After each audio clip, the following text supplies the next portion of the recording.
There's a story told of two young fish swimming in the ocean one morning, and they pass by an older fish who says to them, "Good morning, boys," and they respond, "Good morning, sir."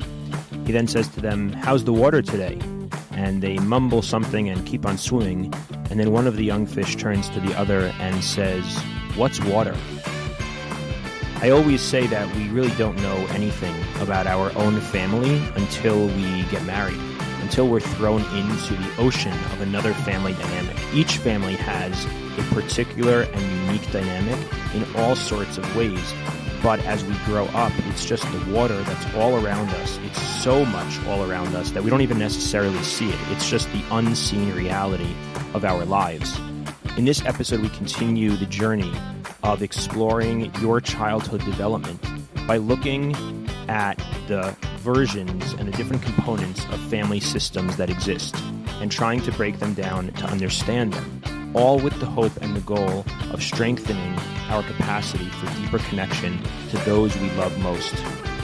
This episode is sponsored by an online fitness program called Jump Into Shape. Jump Into Shape has really taken off recently. I myself tried one of their workouts, one of their 20-minute workouts, and can attest to having had a great experience. They have a wide range of programs and videos for people at all levels and with all sorts of different particular needs in terms of how much time you have or don't have. I think they have 7-minute workouts. That really caught my attention. What equipment you have or don't have. They make it really accessible and affordable to stay in shape and feel really good about yourself. Check it out. They have a free 30-day trial going right now for unlimited access to live and on-demand classes. You can access your 30-day free trial at www.jumpintoshape.fun/free month. Again, that's jumpintoshape.fun/free month. Thanks so much for listening and hope you enjoy this episode.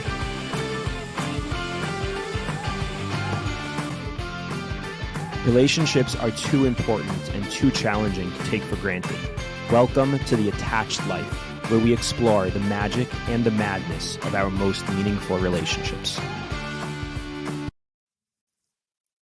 Our first two episodes in this series essentially laid the groundwork for the two most foundational aspects that make up our development as human beings. The first being our need for closeness, our need to feel felt, to have our existence confirmed and valued and celebrated as it arrives in this world. We need to feel that those around us, that people in our lives care about us, see us, and know us. And the second pillar or fundamental need that we have is the need for space, for individuality, for people to allow us to be us, to not be too close in the sense that they deprive us of our autonomy, of our ability to have unique preferences, particular needs and wants, and personality. And in those two different aspects, the need for closeness and the need for space, the need for merging with others and yet individuating from others, those are really the two pillars that make up the development of the rest of our lives. And the whole game that continues from that point on is, how do we balance those two things? And how do we get that right for ourselves and others to allow for closeness and relationship, which also allows for space and individuality? Years ago, I came across a model for family systems that, for me, was really enlightening and incredibly helpful for developing self-understanding and helping clients and other people develop self-understanding of how they developed and how their family system contributed to their development in terms of how these two different foundational aspects, closeness and individuation, played out in their family system as they grew up. And as we've been doing, when we understand that, we can then work with the parts of ourselves that need to be plucked out of whatever areas of struggle or deficiency or weakness they were in and help them be nurtured to strength, whether it's the need for more closeness or it's the need for more space, the need to be cared for more or the need to be more autonomous. So the family system that I'm referring to was made by someone named David Olson. And he came up with something called the Circumplex family systems model. So the Circumplex model for short. And what he did was really simple, but very brilliant and incredibly insightful. What he did was he made an x-axis and a y-axis, a vertical and a horizontal. So the vertical axis is made up of the aspect of the family system with regards to how flexible or how rigid the family is. And he gives essentially a sliding scale, a spectrum, from a range of rigid to chaotic. And so the spectrum goes in his language as follows. On one extreme, you have rigid, and this is the bottom, let's say, of the vertical axis, the vertical scale. So rigid refers to the rules and the roles in the family system. So how rigid are we about expectations, about rules, about what we foresee as the future profession of our children, the future religiosity of our children, the beliefs of our family, the values of our family, the roles that each of us play in our family, the role that mom plays, the role that dad plays, the role that the older brother plays, the role that the younger sibling plays, that each person plays, where we go, when we do it, how we do it, what we're doing, what we believe in, what's important to us, when there is this consequence or this punishment, when there's this reward or that reward, etc. So things of that nature. How adaptable are we? How rigid are we? So on one end of that spectrum, you have a family system that is extremely rigid, which means that, let's say, for example, no matter what, you must do X. And when you do X, you must do it in this particular way.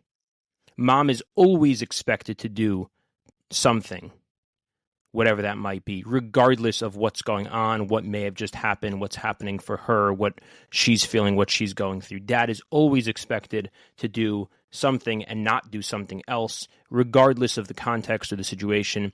The family expectation is that we always do this, whatever it may be. On the flip side, you have, on the other end of that spectrum, chaotic, which means that there are no rules, no roles. Who's making dinner tonight? No one knows. Is there dinner tonight? No one knows. It might just be picked up. It might not be. It might be left. It might be open the fridge and see what you can find. What are we doing when we have free time at home? Who does what? What's allowed? What's not allowed? Are we allowed to go to this place, to go to that place? Am I allowed to walk here? Am I not allowed to? Everything is just open-ended. Things are essentially chaotic. There's no clarity and structure to who does what, how it's done, or anything of that nature. There's complete chaos. Those are the two extremes of that spectrum, rigid and chaotic. In the middle sections, closer to rigid, you have what Olson called structured, which means that you have a family that has more clarity on rules and roles, not so much flexibility. There is a clear setup and a clear order. Dinner always takes place at a certain time or approximately a certain time, and there's a certain kind of routine to the system. There's clear bedtimes. There's a clear distribution of responsibilities. But within that structure, there is room for adaptability to unique circumstances that arise. And we can adjust when something is different, when something is going on.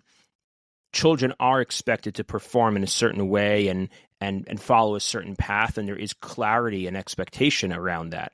However, at the same time, there's also an understanding that there can be kids that can be different, kids that might grow up in a different way, that might have different needs, might have different interests, etc. Although keeping to that general path that's set in this family. So you have structured, which is a notch over from rigid. Then also in the middle, but closer to the chaotic side, you have what he calls flexible, which means that fundamentally we're more flexible, but we have structure. So things are kind of loose in the way that the family runs. There isn't necessarily a clear, specific dinner time or dinner routine, but there is a clarity of there will be dinner, there will be a balanced meal, there will be whatever it might be, And there's generally a sense of who's doing what. There might be some more options, but the distribution and division of responsibility and roles has a certain flow to it, even if it's more flexible and more fluid. But there is kind of a boundary on either side of that. It's not in complete chaos. So that's one scale. And what Olson points out is, and this is already known from before his work, and I'll show you soon what the novelty of what he did was, but this is already known, is that on either side of that extreme, if we have rigidity or we have chaos, that's going to lead to results that are not amazing for child development. Anywhere in the middle, from structured to flexible, is a good place to be. There's not an exact sweet spot that a person needs to be at exactly that middle point. There are pros and cons to being more structured, pros and cons to being more flexible, but anywhere in that middle range is a healthy place to be, versus either extreme of the chaos or the rigidity. Another example of this might be with regards to consequences or punishments within a family. Is there rigidity around that in the sense that there's a clear, always, no matter what kind of punishment that takes place, and there's no regard for unique circumstance, for anything that may have been an extenuating situation or whatever may have been going on. There's just a automatic punishment of a certain nature. On the flip side, you have chaos, might look like either having no punishments ever, and the children can essentially just do whatever they want with no consequences, or chaos can be that there are punishments, but the punishments are very erratic and inconsistent, and they may be very extreme, but then not really carried out, or they may be sometimes and not others, for some kids and not all kids, etc. Versus flexible, the middle range from flexible to structured, the rules have a certain consistency and structure to them, but yet at the same time adaptability and understanding and attunement to the details of each situation, while still allowing for stability and consistency. So that's one scale. The horizontal scale in Olson's model is not about rules and roles and adaptability, but about the family cohesion. How connected, how close of a family unit is there? So on one extreme, you have disengaged. Disengaged meaning that the parents and the family for one another are essentially disengaged. They're not really close to one another. They're not emotionally close to one another. They don't really spend time together. And if they do spend time together, it's more mechanical, it's more activity. It's not really a togetherness that is felt or that is experienced. There's not really an understanding or an attunement or a connection of one person's inner world to another person's inner world. There's kind of a certain invisibility that people feel. There is a aloofness, aloneness, isolation, even if they may be surrounded by other people. And sometimes in the extreme, they really may just be alone. They might be coming home to an empty house. There may not be other people around them. They may not be asked how their day was on a consistent, in any kind of consistent way. They may not be tuned into as to what they might be going through or experiencing, what their likes and wants and preferences and personality is made up of. They are just fundamentally alone. There's a disengagement in the family system.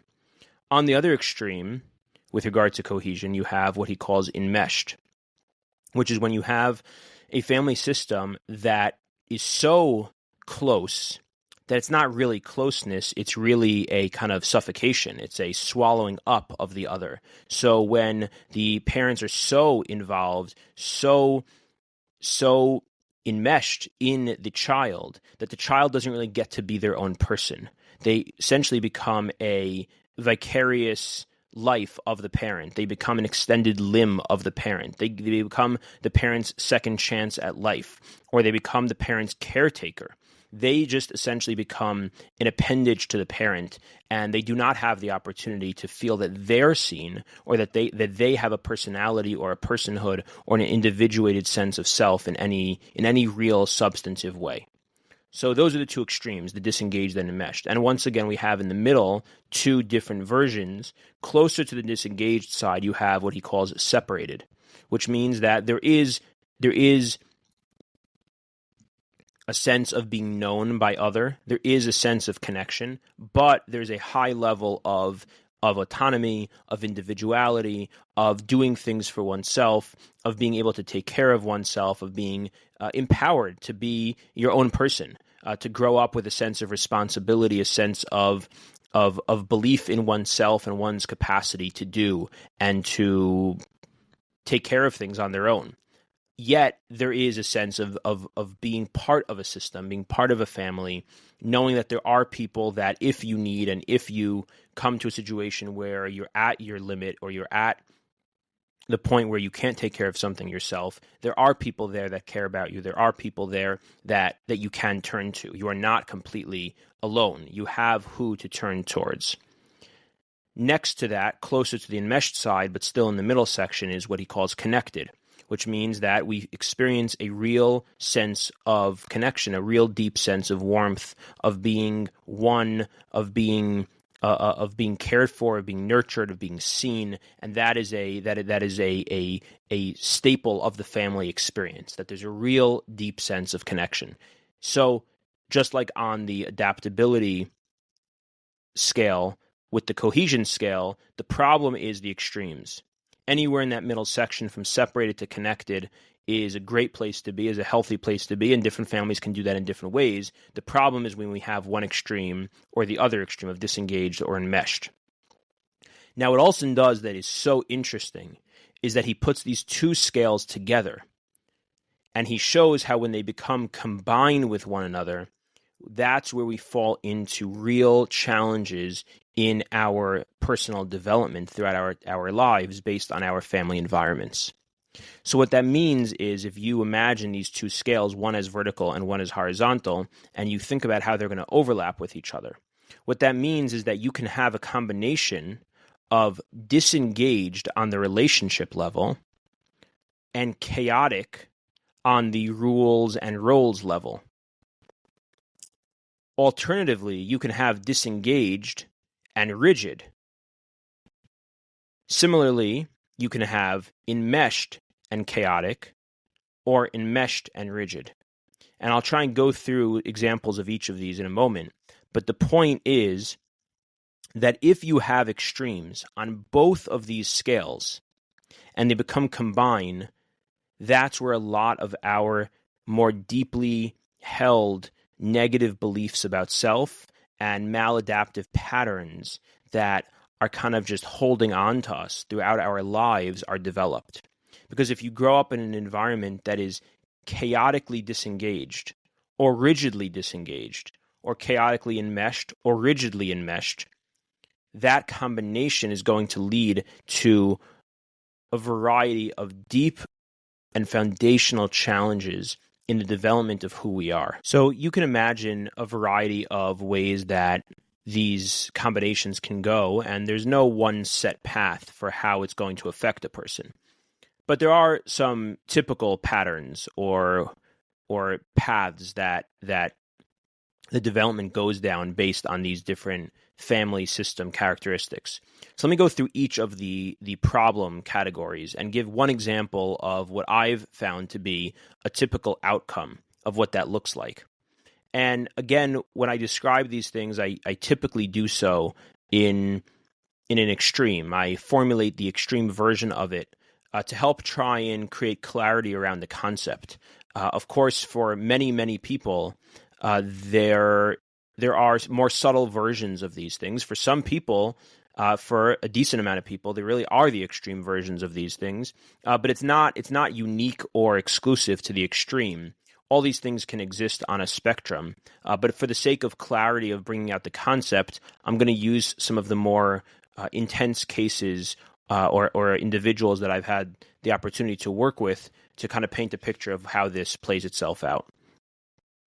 So if we look at the category of a family system that is rigid in its rules and roles and expectations, and is also enmeshed in its relationships, what that looks like in childhood is, for example, a client of mine that we are going to call Todd. So Todd grew up, and I'm changing some details here, Todd grew up in a home that was both rigid and enmeshed, rigidly enmeshed, which means that the rules and roles and expectations were set in stone with little to no flexibility. So there was an exact time for dinner every night. There was an exact order to how that takes place. And if anything is altered or done differently about that, it is noticed because of the enmeshment. It's noticed, and it is also commented on and criticized. And it's done so in a very shaming way. It's done so in a way of, that's not how we do this. Is that how you talk? Is that how you hold your fork? Is that how you sit at the table? Is that how you clear your plate? Etc. And so the constant barrage of this comment, this running commentary, so to speak, on what you're doing. When you get home, you have to put your bag exactly here, and if it's slightly amiss or slightly different than the way it's supposed to be, it's going to be commented on when you have new shoes that you just got. We're all worried about how quickly you're going to ruin them, and so we're constantly commenting on that. And when you hang up your pants, you have to make sure to do it in a certain way so that it's on the crease, so that it's not going to have to get sent to the dry cleaners in extra time. And of course, all these things in a vacuum sound relatively normal, but when there's the constant running commentary, there's this rigidity around exactly how we do things, and there can never be an exception to that rule. So that's always going on.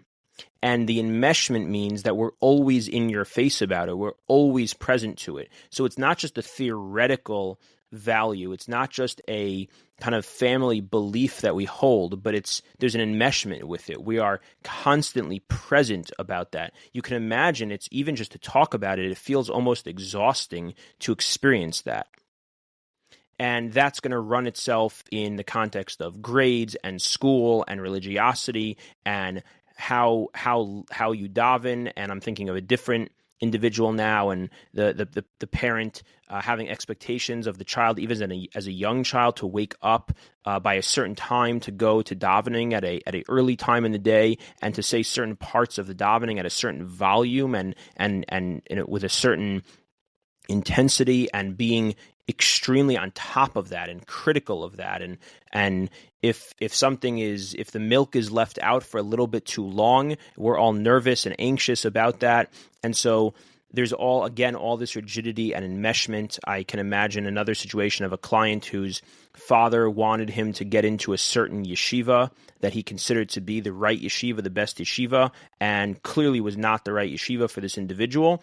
And the father had his son repeat a grade so that he could go to this yeshiva, which of course still wasn't the right place for him, but therefore lost all his, lost his social group, etc. And you can imagine all sorts of other things. This is coming from a rigid set of expectations, a rigid set of rules, a rigid set of routines, and an enmeshment in how those rules, roles, and expectations play out.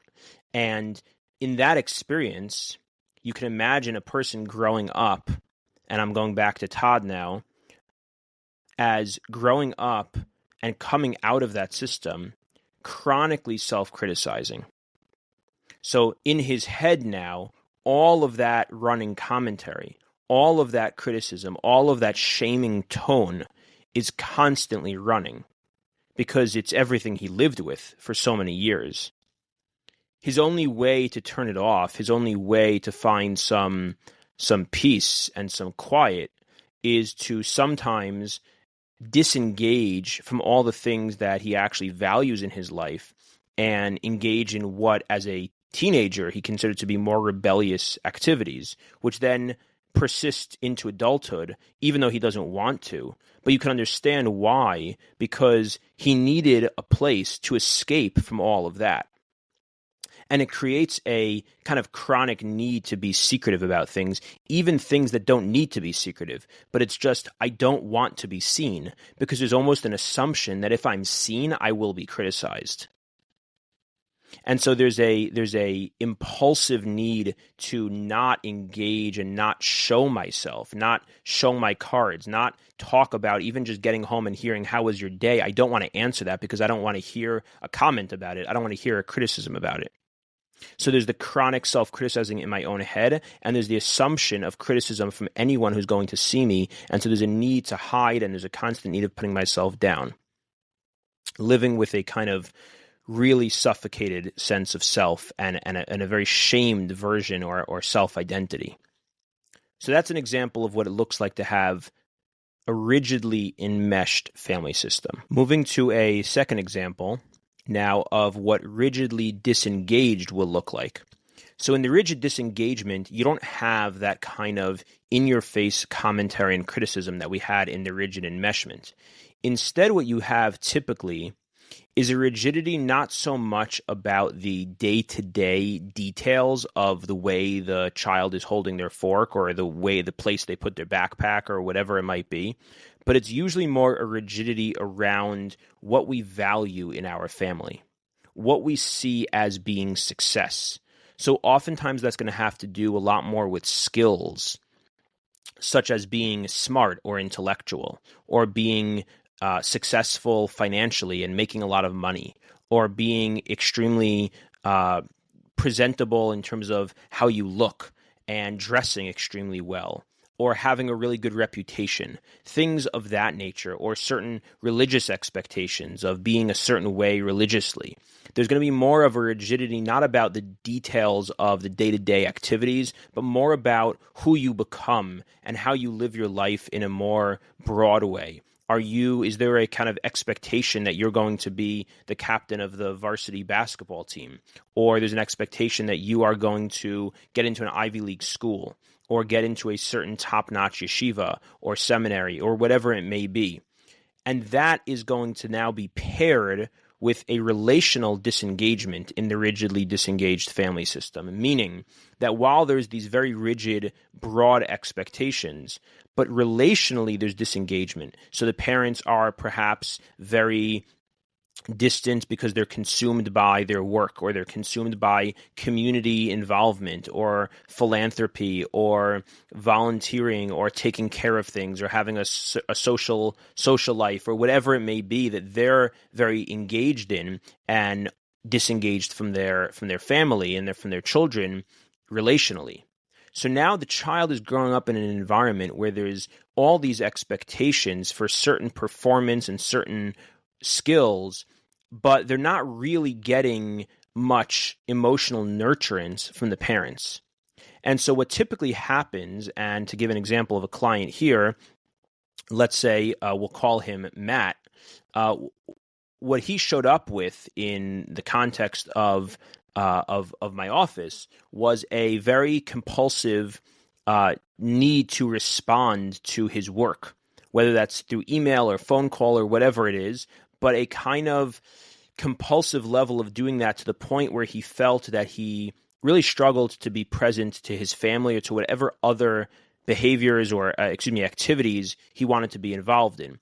Another client, as an example of the same kind of a thing, really became consumed by a need for reassurance from others about his intellectual prowess, his intellectual sophistication, and became completely self-identified with that. And when he felt that he was the smartest person in the room and that was being seen, he felt good. But anytime he wasn't being seen for that, or actually wasn't the smartest person in the room, was deeply insecure. So much so that, of course, even when he was seen as the smartest person in the room, he was still insecure because it was fundamentally insecure because of how fragile that is, that at any moment that could be lost.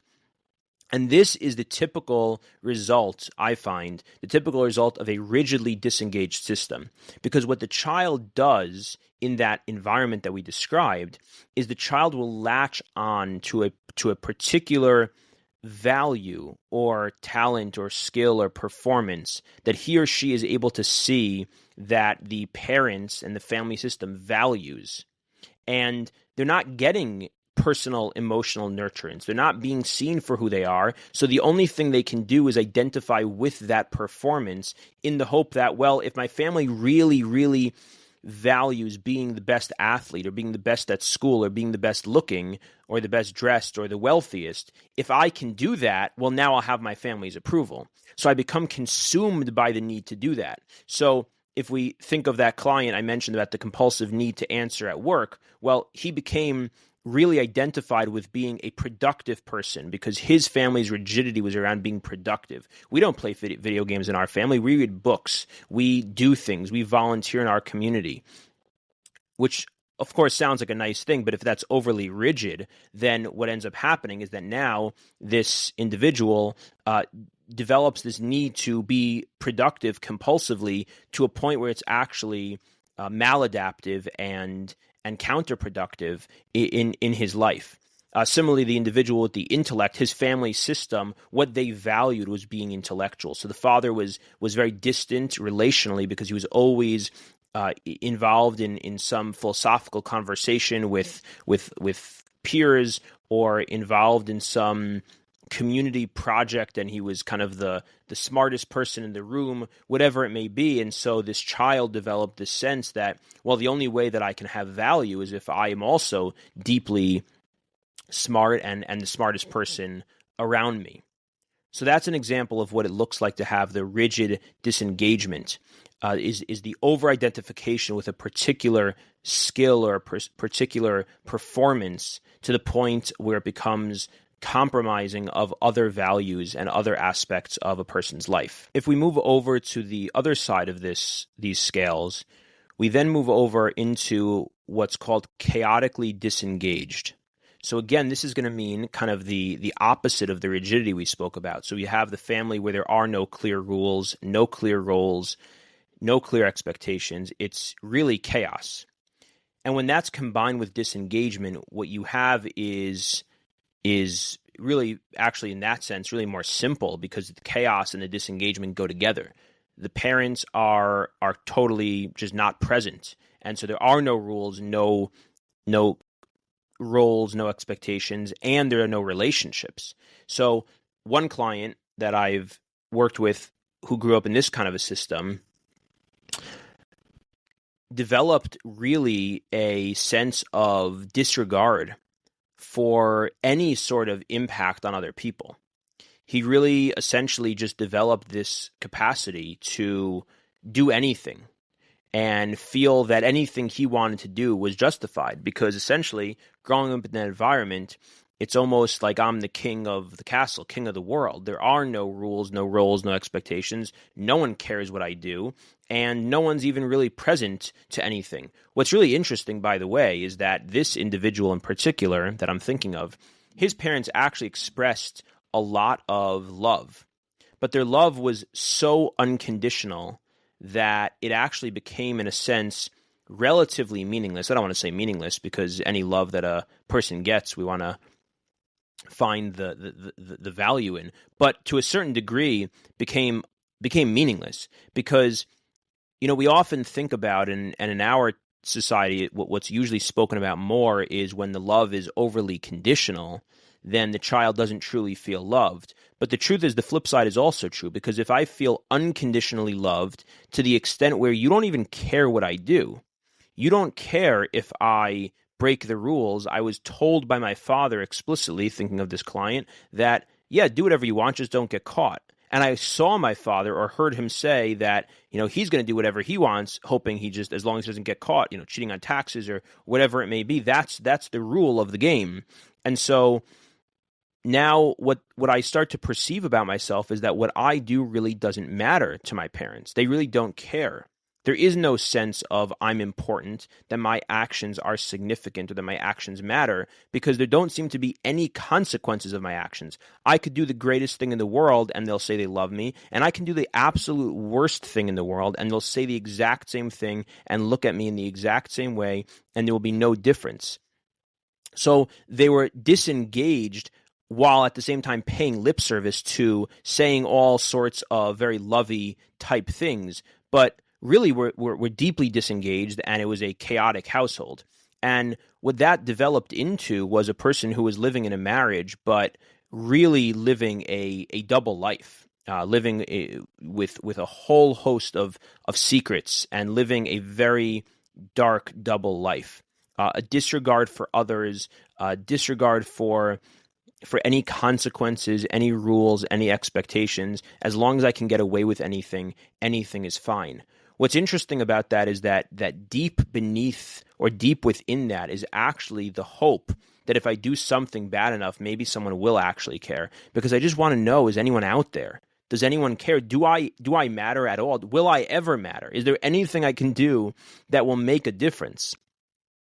So there's this complete disregard for others, which is really on a deep level a search for hoping that someone actually cares about me. But there's this very callous, very unempathetic way of living, not being able to see that other people matter or that my actions have consequences upon others. And that can often lead to a certain personality with a lot of secrets, a kind of a double life. And this brings us to the fourth category, the chaotically enmeshed category.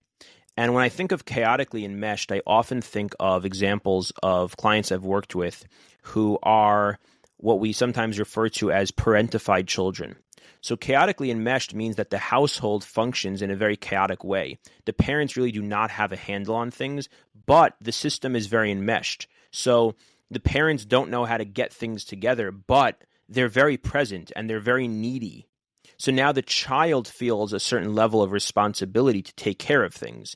My parents can't get their act together, but they're not disengaged. They're right here, but they're reacting more negatively to what happened to me at school today than I am. This is like clients who I've worked with who don't want to tell their parents about something that happened that they need help with because they feel that their parents are going to have more of a emotional dysregulation than they themselves will, and they don't want to have to deal with taking care of their parents. They want it to be helped. But now if I tell my mother and she's going to react so strongly, I'm going to have to worry about her. I don't want to have to worry about her. Or my parents, their own battles or fights or different issues with each other come up in a way that it creates a very confusing structure in terms of what the roles are and who's doing what. So it creates this chaos, but it's enmeshed in the sense that it's all in my face. It's all here. I see all of it. So now I'm walking on eggshells. I'm constantly worrying. How are my parents doing? How is this being taken care of? How is that going? How is their relationship? How are the finances? How's mom doing? How's she dealing with this or coping with that or etc., all those kinds of things. And now you have this child who actually really becomes the parent for his or her own children. The way that I find that shows up in adults is people who have a very hard time with self-care, with doing what they need to do to keep themselves in a balanced, healthy place and in a regulated place. And people who sometimes actually do a lot of self-care, but it seems to perpetually never be satisfying and never kind of hits the spot. They still never feel full in themselves. The tank never feels full for them. Alternatively, or in addition to that, what I often find the way that this shows up is people who are hypersensitive or hyperstimulated. What I mean by that, but by others around them, what I mean by that is that if you think about kind of an image that each of us as individuals has, so to speak, a bubble, kind of like a energy bubble around us that separates me from you. And we can allow other people's energy, we can allow other people's emotions or facial expressions or difficulties, challenges, joys, excitement. We can allow that into our bubble, but there's kind of this bubble that allows us to filter in what we take in and filter out what we don't want to take in, so that we're not overstimulated by an overload of sensory information and material that's happening around us all the time. Because there are things happening around us all the time. We walk down the street and we pass by 10 people, and those 10 people are each feeling and experiencing different things. Do we absorb all of that? So we don't, because we have this kind of sense of self that allows a filter to filter in and out what we take in and what we don't take in. People who grew up in that kind of chaotically enmeshed environment and become those parentified children often don't have that bubble, or it's a very compromised bubble. And so there isn't really a filter present. So they're oftentimes overly stimulated, overly sensitive to what's happening around them. So they're picking up on everyone else's energy. This, by the way, is often therapists, but that's a different story. So they're often really, really perceptive overly perceptive to the point that it actually becomes, in the extreme, can become debilitating. And maybe not in the extreme, it's not debilitating, but it becomes taxing, it becomes burdensome, it becomes draining of their own energy, and it makes it very difficult for them to feel a sense of self and their ability to have their own regulation, because they're always taking in everyone else's stuff all the time. So all of that are some examples of how these different combinations play themselves out. The rigidly enmeshed, rigidly disengaged, chaotically disengaged, and chaotically enmeshed. Our goal here is for you to find yourself, possibly not in any of that. And if you don't identify with any of that, and you had any of those middle categories where we talked about structured to flexible in terms of the rules and roles, and separated to connected in terms of cohesion. And so what your family system would sound like would be flexibly separated or flexibly connected would be a great healthy middle place. Alternatively, structurally separated or structurally connected. All of that is great, and if that's where you find yourself, so you can celebrate that and pause the episode here. However, if you identify in the extreme or not in the extreme, in a subtle way, in a moderate way, or even in a mild way with any of the concepts that we just spoke about, what you want to do is find your inner child. Find your inner child who is still in that chaotically disengaged environment, or that chaotically enmeshed, or rigidly disengaged environment. And we want the adult you to go rescue that inner child who is still stuck in that environment, and help him or her build a new environment. The adult you can find that inner child who at this moment may still be experiencing the world as if it is that old system, and help them update the system. Help them build the middle zones, the flexibility and the structure, the separation and the connectedness.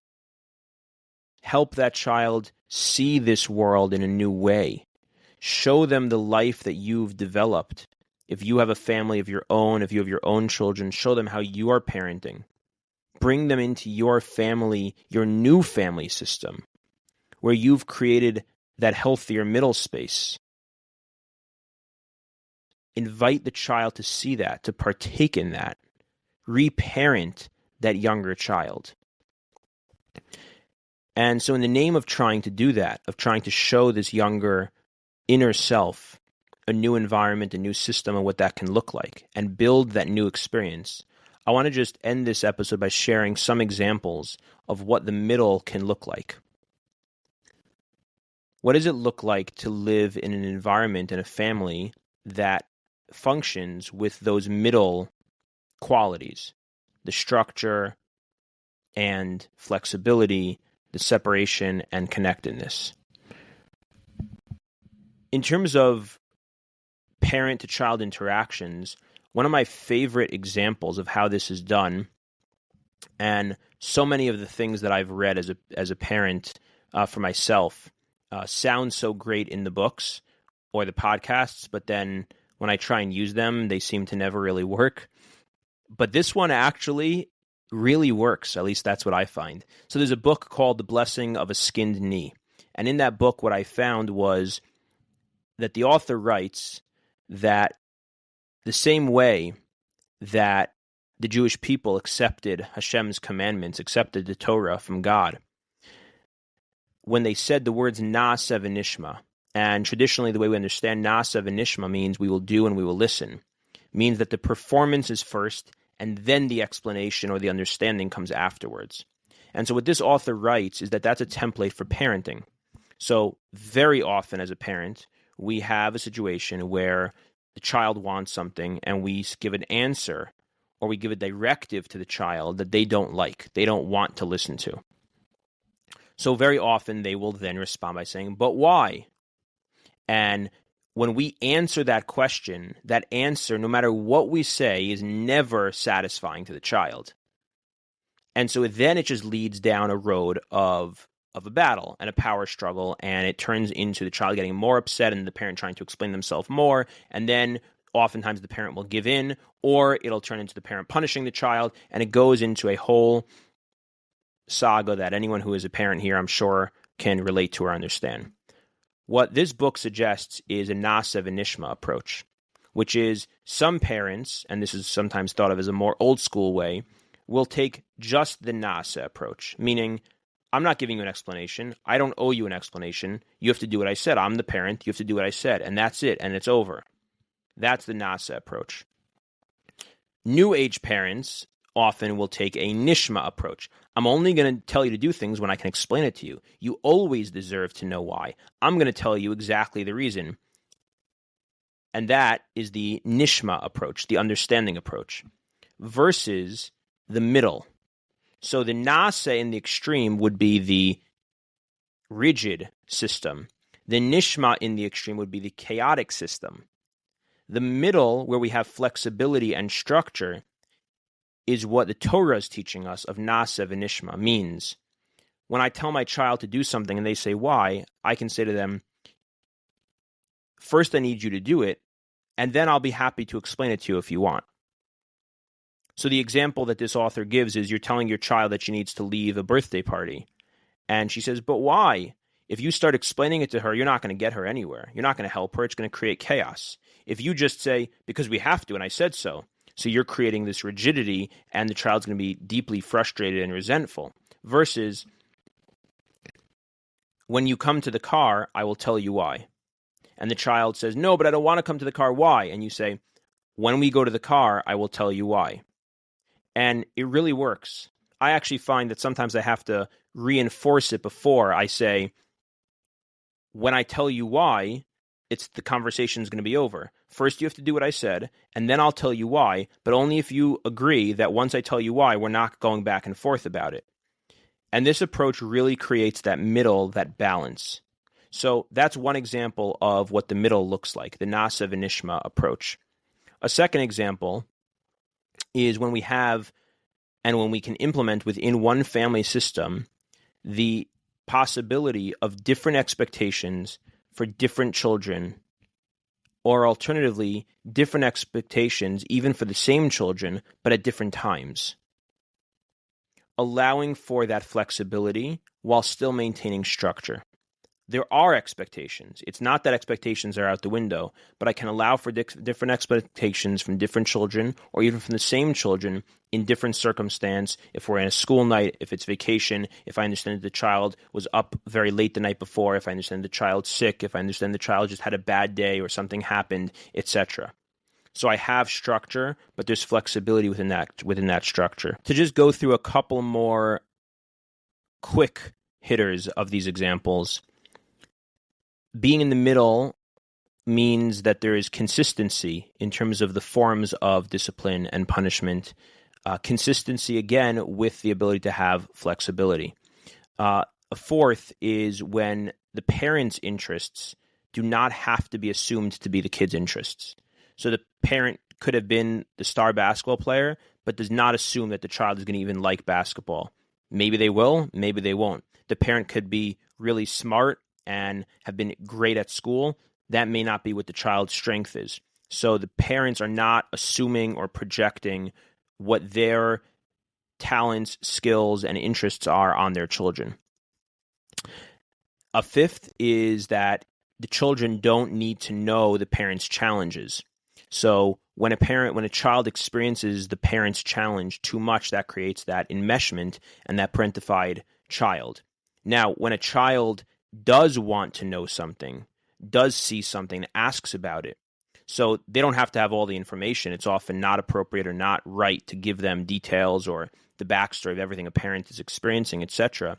But that they're not shamed or just pushed away for asking, but they're given a honest, appropriate, proper response. Sometimes that response can simply be, you're right, there is something going on, but it's not something you need to know. It's not something that's good for you to know. Sometimes there can even be a little bit of information without saying too much, without saying what doesn't need to be said.